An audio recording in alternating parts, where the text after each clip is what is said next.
Good pizza starts out with good flour, because today we're making a classic Neapolitan pizza at home by hand. So this flour here is 00, which is the best to make pizza with. Now let's weigh out 500 grams into a bowl.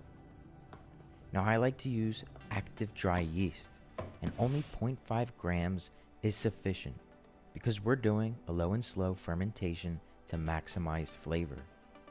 Now add both the yeast and salt into the bowl and start to pour in 340 grams of room temperature water. Now our dough is around 68% hydration, which is the perfect range for that classic Neapolitan pizza style.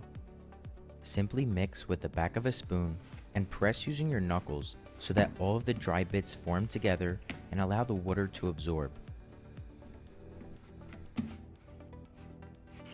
Now let this shaggy mixture rest for 1 hour. Wet your hands to stretch and fold the dough onto itself. We're now starting to see strength being built here.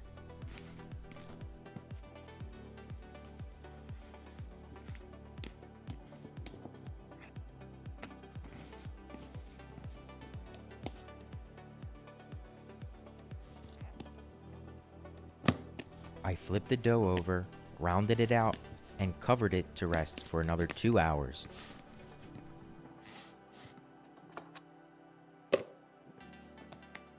Now with wet hands, I'm going to show you what tension folds are. These are where you take your fingers under the center part of the dough to pull up and let the dough tuck naturally with gravity under itself.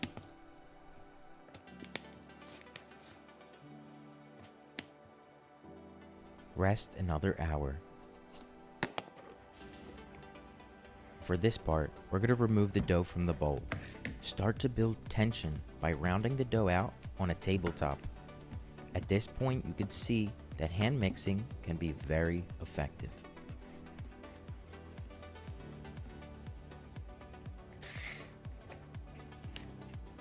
Now rest at 3 hours.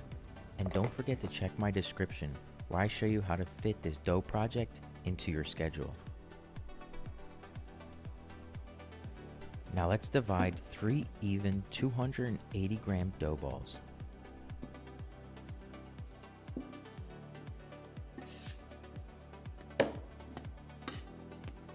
And now watch closely. I press out all of the air bubbles and slightly round out the dough until the edges are only tucked under. My secret here is to let it rest and relax for 20 minutes to get a nice and strong final shape on your dough balls. You will feel that your dough is nice and rested, and remember to seal the seam shut on the bottom side. Now you could either rest these for an hour or two at room temperature until doubled in size, or in the fridge for low and slow fermentation for 24 to 48 hours. Everyone, thank you for following me on my pizza journey. I'm here to take you along to bring you the best pizza content out there. In Neapolitan pizzerias, this is usually how a pizzaiolo will stretch their dough.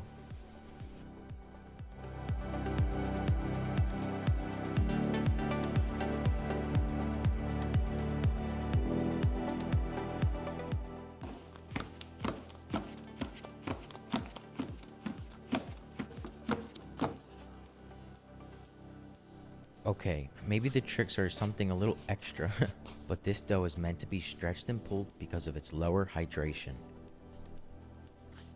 But let's talk toppings. I'm using the pomodoro San Marzano I brought from Italy that I simply crush by hand and add some sea salt. That's it.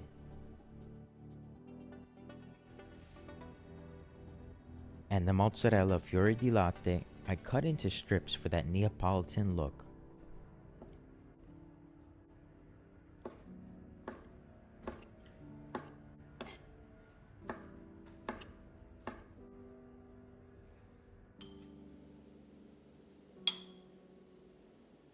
Now let me be honest, I don't like too much tomatoes on my pizza because I want the dough to shine as well. Now I add fresh basil and either Parmigiano or Pecorino on top, and of course the mozzarella and extra virgin olive oil to complete this Regina Margherita. Now the pizzaiolo gives the final stretch and bakes this beauty in my Totovan pizza oven, which is the best, hot and ready at pizzagoods.com. I'm so happy this oven exists, you don't understand.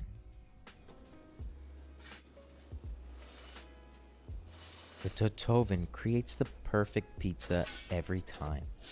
And yes, I went for that high temperature bake to mimic a wood-fired Neapolitan pizza because char is almost an ingredient to the pizza in Naples, Italy.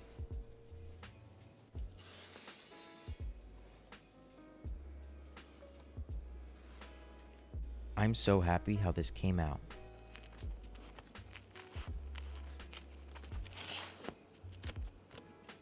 And check out the crust, because in Naples, the crust only rises about 1 to 2 centimeters in height. And I'm loving my new pizza cutter too. Check it out. So I baked this pizza to my liking. Nothing too soft, but well fermented and flaky.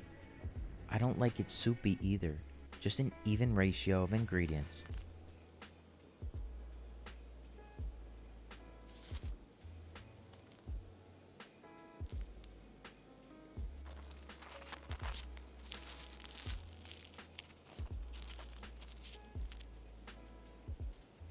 Tell me what you think in the comments below. Thank you for watching.